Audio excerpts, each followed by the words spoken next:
কয়েকদিন আগে একটা চানাচুরের প্যাকেট আমাদের সন্দেহ হলো যে কুরিয়ার থেকে চানাচুরের প্যাকেট এসেছে কক্সবাজারে। তখন বগুড়ার চানাচুর তো বাংলাদেশে বিখ্যাত, কক্সবাজারের চানাচুর এখানে কেন, তার ভিতরে দেখেছি।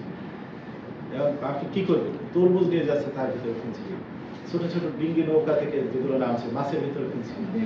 কারণ আপনি কি বলবেন যে বার্মিস রুই আসছে, এখানে তো আপনার দেখার কিছু নাই। বার্মিস রুইটা আপনি কি কাটার পরে ভিতরে কিনছি আছে, আপনি ট্রাকে করে আসছে, ট্রাকের সিটের নিচে নিয়ে আসছে, সব জায়গায়। এখন আমাদের দরকার সচেতন, এই মানুষগুলোকে বাঁচায় সচেতন। ওই পরিবারটাই জানে যে মাদকের ফলে কি ভয়াবহ উত্থান করছে, কি ভয়াবহ। আপনার সন্তান যদি নষ্ট হয়ে যায় আপনি বুঝবেন যে কি ভয়াবহ। আপনার এই অ্যাডিশনাল সেক্রেটারি বা এসপি বা ডিসি এর কোনো দাম নেই। ডিসির সন্তান যদি বাড়িতে মাদক গ্রহণ করে, ডিসির দাম আছে? এসপির সন্তান যদি মাদক গ্রহণ করে, এসপির কি দাম? কিছু নাই। তো বাসায় যে অশান্তি তৈরি হবে, যারা মাদক এখানে গ্রহণ করছে তাদের একটা অশান্তি তৈরি হচ্ছে সব জায়গায়।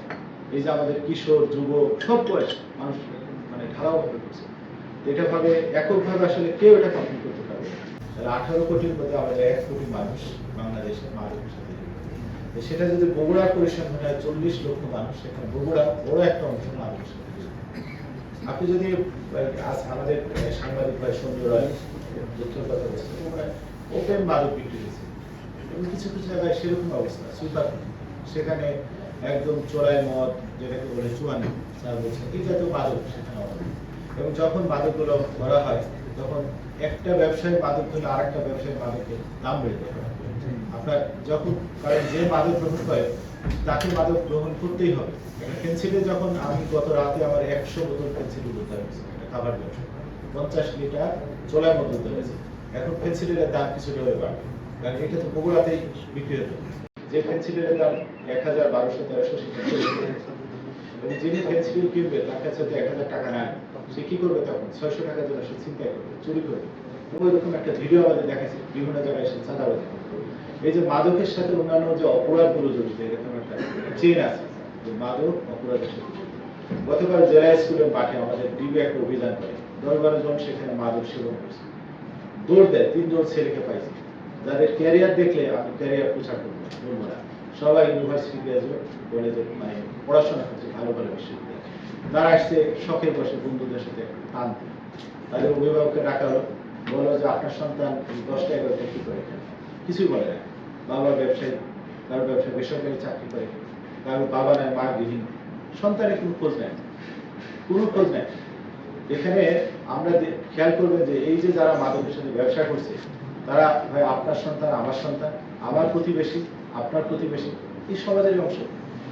এখানে বাস করে, হয় কলোনিতে বাস করে, অথবা কোনো আবাসিক এলাকায় বাস করে, অথবা কোনো স্কুলে পড়াশোনা করে, কলেজে পড়াশোনা করে, ইউনিভার্সিটিতে পড়াশোনা করে, তারাই করছে। এবং এটা এমন তো না যে মানে যেটা হয়তো যাদের আয় কম সেখানে হচ্ছে। আমাদের আবু সাহেব ভাই বললো যেটা 5 স্টার হোটেলে তো মাদক বিক্রি হচ্ছে না? তাহলে মাদকটা সব জায়গায় আছে, সব জায়গায় মাদক আছে। এখন আমাদের দরকার এই মাদকটা নির্মূল করা। 5 স্টার হোটেলে খাইলে আমরা ধরছি না, কারণ তারা সমাজের প্রভাবশালী, বিভিন্ন ভাবে আমরা তাদের করতে পারছি, কিন্তু সেখানে তো খাওয়া পড়ে। সেজন্য সব জায়গায় কিন্তু মাদকের এই বিস্তারটা মানে আমি মাদকের সাথে কাজ করে করে দেখছি সব জায়গায়। এবং এই মাদকের উৎপাদনের দিকে যখন খেয়াল করবে, শুধু বাংলাদেশে একটা মাদক, গাঁজা অল্প পরিমাণ আর চোলাই নেওয়া, তাছাড়া একটা আমাদের দেশে, সব দেশের বাইরে থেকে আসে। এই যে গোল্ডেন ট্রায়াঙ্গেল আর পিসেন্ট বা আমাদের যে কথাগুলো বলে সেখান থেকে আর বিভিন্ন রুট থেকে আসছে, এগুলো বাংলাদেশকে পাঠাচ্ছে তারা। এই যে আমাদের ইয়াবা পাঠাচ্ছে, ফেন্সিডিল পাঠাচ্ছে, তারপরে আমাদের এই যে ট্যাপেন্ডেডল পাঠাচ্ছে, গাঁজা আপনার ব্রাহ্মণবাড়িয়া থেকে টনকে টন গাঁজা চলে আসছে, সেখানে বিজয়নগর সীমান্ত দিয়ে গাঁজা আসছে বিভিন্ন সীমান্ত থেকে, এগুলো বিভিন্ন জায়গায় ছড়াই ছিটে যাচ্ছে। এবং এই বগুড়া হলো একটা রুট, উত্তরবঙ্গ থেকে ঢাকা যাওয়ার একটা রুট। আমি যদি 70 লক্ষ মানুষকে এখন জেলখানায় ঢুকে, জেল কর্তৃপক্ষ কি রাখতে পারবে তাদের? পারবে? প্রতিনিয়ত এটা কিউমুলেটিভ হারে বৃদ্ধি পাচ্ছে। আজকে 5 জন, 10 জন, 20 জন বৃদ্ধি পাচ্ছে। যে মাদক গ্রহণ করে আমাদের কাছে আমরা বলি যে 24 ঘন্টা কখন পারবে আমরা জেলখানে দিতে পারি বাঁচি। তারা আমাদের এই হাজতখানে যে অত্যাচার আমাদের করে, পায়খানা করে পায়খানা মারে আমাদের গায়ে। এখন আমি বলছি যে ফারুক সাহেব কিভাবে মেনটেন করছে মাদক গ্রহণকারী আসামিদের, প্রচুর পরিমাণ দিচ্ছে। সেজন্য আমাদের প্রচুর সংখ্যক এই কাজ করার সুযোগ আছে। আমি স্যারকে ধন্যবাদ জানাচ্ছি। আমাদের এটাই এই মানে কনফারেন্স রুমের মধ্যে সীমাবদ্ধ, আমাদের যে যেখানে আছি সেখানে কাজ করি। প্রচার প্রচারণা, বাসা বাড়ি বিয়ে যেখানে আছে আপনার সামনে মাদক গ্রহণ করে আপনি সংবাদ তথ্য দিবেন, বিভিন্ন জায়গায় ড্রাস্টিক অ্যাকশন নিতে হবে, স্কুল কলেজ এবং আরেকটা কাজ করতে হবে, পিতা মাতাকে দেখে নিতে হবে, বলছে যে মাদক সহকারে বাবা মাকে দেখতে হবে, যেটাকে আপনার সন্তান, আপনি প্যারেন্টস হিসেবে কি দায়িত্ব পালন করছেন, আপনাকে জবাব দিতে হবে, আপনি মামলার আসামি নন, নাহলে শেষ হবে। মাদক জেলা স্কুলের ছেলে বা পুলিশ লাইন্স স্কুলের ছেলে বা বিভিন্ন বিয়াম মডেলের ছেলে ব্যাটালিয়ান 7-এ পরে 6-এ পরে বন্ধুদের পালায় বিড়ি ধরার পরে গাঁজা পরে আসে ইয়াবার পরে হাতে ফেন্সিডিল পরে বড় কিছু, তারপরে আস্তে আস্তে রেজাল্ট খারাপ করে বাবা মা বকা দেয়, এলাকা থেকে পালায়। তখন বাবা আমার হুঁশ ফিরে যে আমার ছেলেটা খুঁজে পাচ্ছি না, আপনি খুঁজে দেন, পুলিশ খুঁজে দেন। কিন্তু তার ছেলে যে আগেই এই কাজগুলো করে সিদ্ধহস্ত হয়েছে এই বিষয়টা আমরা খেয়াল করছি না। সেজন্য আমরা যারা এখানে আসি অবশ্যই সবাই দায়িত্বশীল, সবাই সচেতন, সব সেক্টরে সবাই এখানে আসি, আমরা প্রত্যেকটা সেক্টর থেকে আমরা কাজ করতে চাই।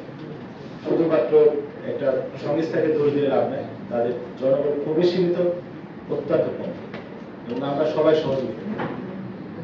আমি আমার কাছে যখন জিল্লু সাহেব আশা করে দিয়েছি, আমি বলছি আপনি কি হেল্প লাগবে বলেন, আপনি আমরা যদি পুলিশ 10 জন 20 জন লাগে আপনি বলবেন, সঙ্গে সাথে আপনাকে হেল্প করতে হবে। আমরা তারপরেও চাই না যে এখানে মাদক, আমরা চাই না যে বগুড়াবাসী মাদকাসক্ত। জেলা প্রশাসক মহোদয়কে যতবারই ফোন দিয়েছে ততবার ওনার ম্যাজিস্ট্রেট পাঠাইছে, উনি সবসময় সোচ্চার মাদক কাজ করতে বলছেন।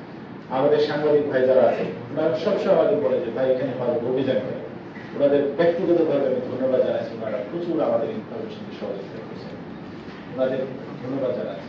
এইভাবে যারা বিভিন্ন সেক্টরে আছে সবাই কিন্তু আমাদের সবভাবে সহযোগিতা করছে।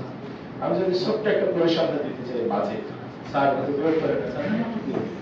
আমি যদি জুন 2025-এর একটা পরিসংখ্যান দিই, আমাদের হেরোইন ছিল 32.50 গ্রাম, ফেন্সিডিল ছিল 258 বোতল, গাঁজা ছিল 145 কেজি, ইয়াবা ছিল 4200 পিস, ট্যাপেন্ডোজেন ছিল 3400, ইনজেকশন ছিল 130, চোলাইমার ছিল 1000 লিটার।